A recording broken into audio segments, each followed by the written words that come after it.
All right. Hello, everybody. My name is Todd McClure, and I'm the Minister of Missions and Finance for the West Virginia Baptist Convention. And this is another episode of our Family Talks.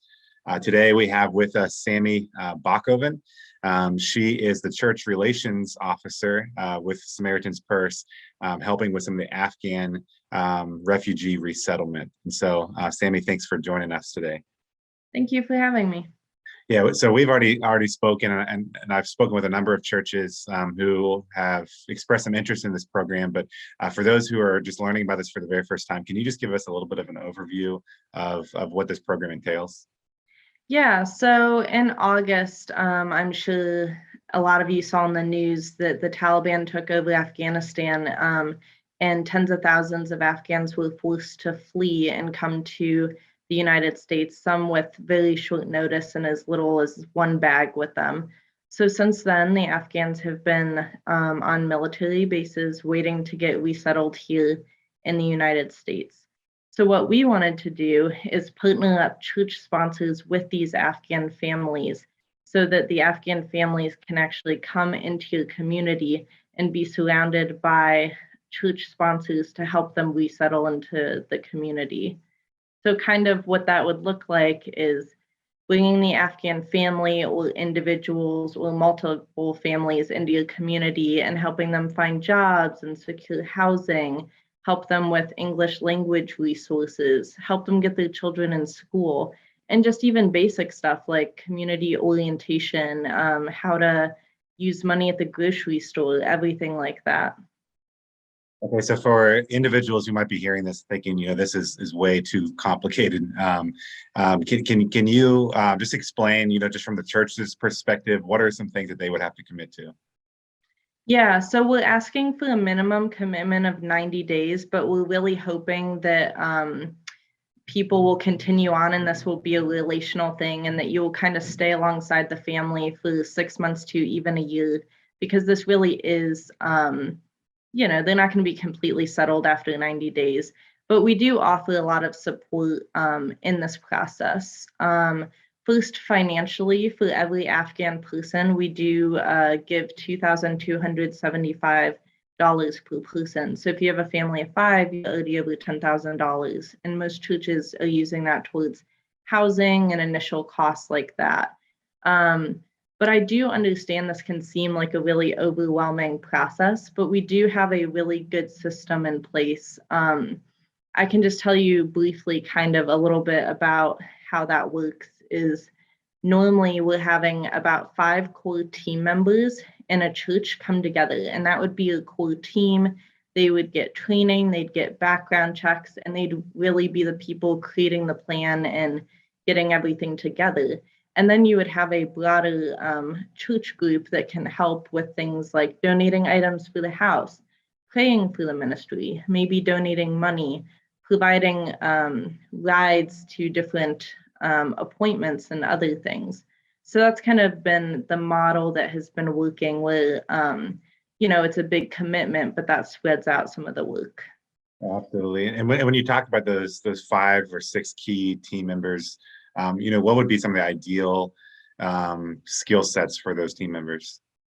Yeah, the team members can really be anybody, but if you know anybody that's maybe a realtor that could help with housing options, maybe someone who works in the school system, maybe someone that works in the healthcare system, maybe someone who can help with finances or English language support.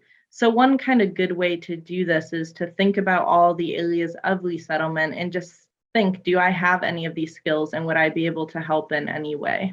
Yeah, absolutely. I remember last August, I was in a church in the eastern part of West Virginia, just a couple of days after, just this whole thing started. And I just remember the church we spent the entire Sunday praying for the Afghan refugees and just praying for the situation. And I just remember just the burden that church felt. And they began asking me, is there anything that we can do? And so, when I was able to connect with you, I was just excited, again, thinking back to that conversation, because here's some real practical ways that you can minister to families. And this is something that we've been talking about for a long time about, missions is more than just simply going, but there's also an opportunity to welcome. And so here's, a very practical way that you can welcome people into our community. Now, there's several churches that have already expressed interest in getting a part of this program. One in particular, New Baptist Church out of Huntington, has already kind of started the process. Can you explain just kind of what they've done so far, and just even help us understand just kind of a timeline of how long this may take?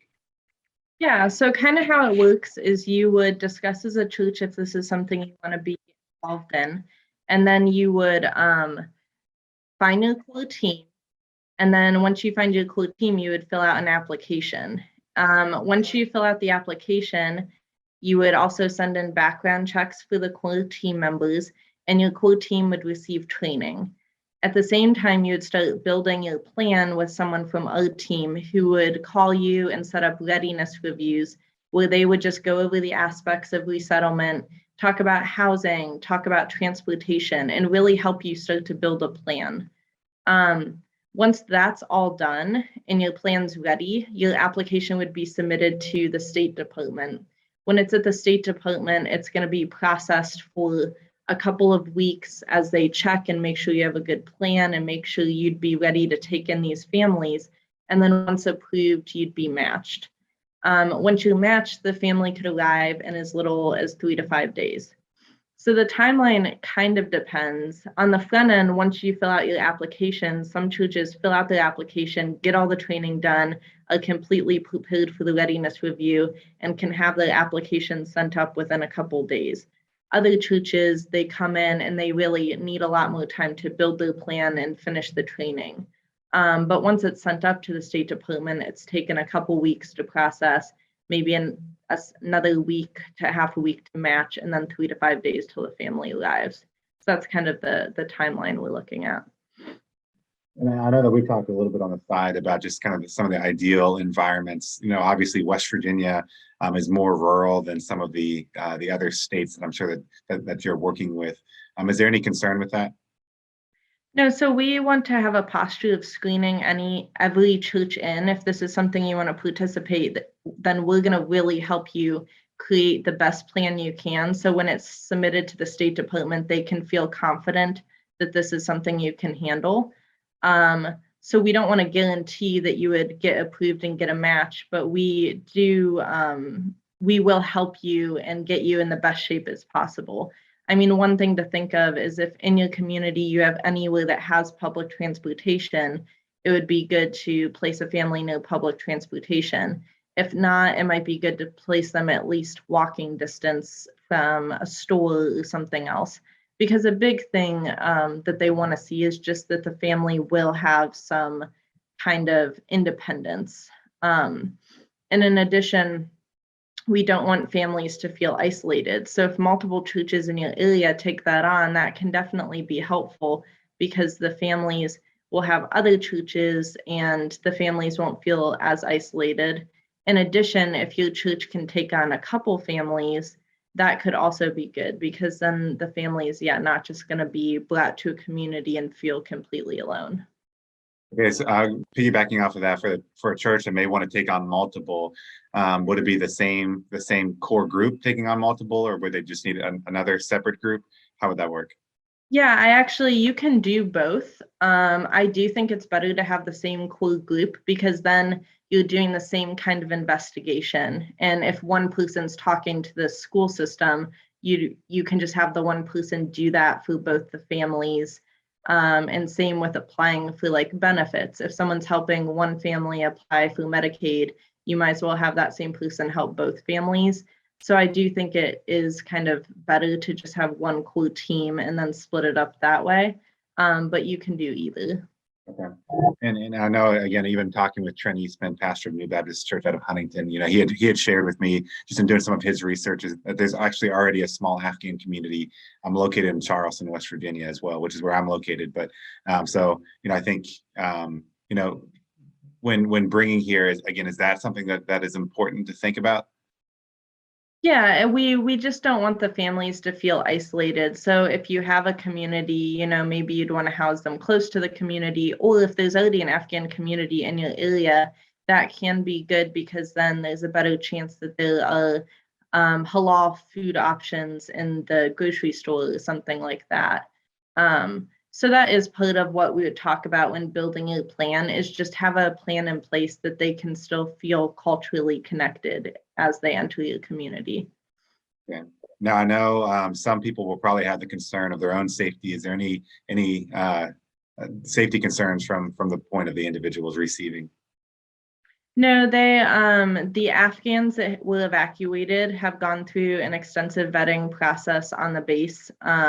So that's something, if you are more interested in, you can look up on the Homeland Security website, and they give a pretty good overview of the vetting process that happened. Okay. How did you get involved with this program? Yeah, so I'm on the DART team for Samaritan's Police, which is the disaster assistance program. So I was called one day and asked to come to North Carolina to the headquarters and help work on this project and get it off the ground. So I've been there since October working on this project. And how many, do you have any idea how many refugees have been resettled through this program? Yeah, I think we have, I don't have an exact number, but probably close to 100. And there's been a huge wave in the last few weeks of applications. So we're expecting a ton more in the next few weeks. I think now that Christmas is over and it was a new year, we just have, really been flooded with applications. And just even for our perspective to help us understand the need, what is the need? What are the number? I mean, is there a large number of refugee families on bases?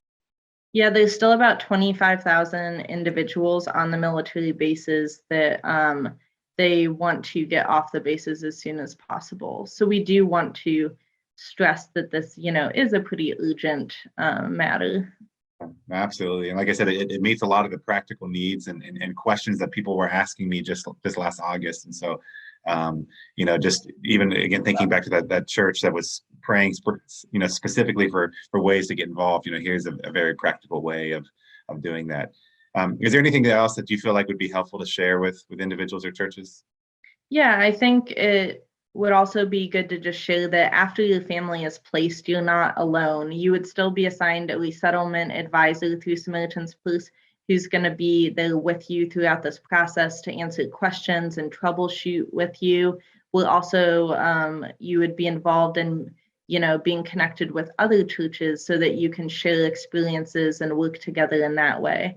So I just, want to stress that you will have a lot of support. And even though this might seem like a daunting process, it is, plenty of support. We help you prep, and it is a really good ministry opportunity. Absolutely. And even within the West Virginia Baptist Convention, like I said, a handful of churches are already exploring this. Some have already gone through the application process and are just waiting for a family.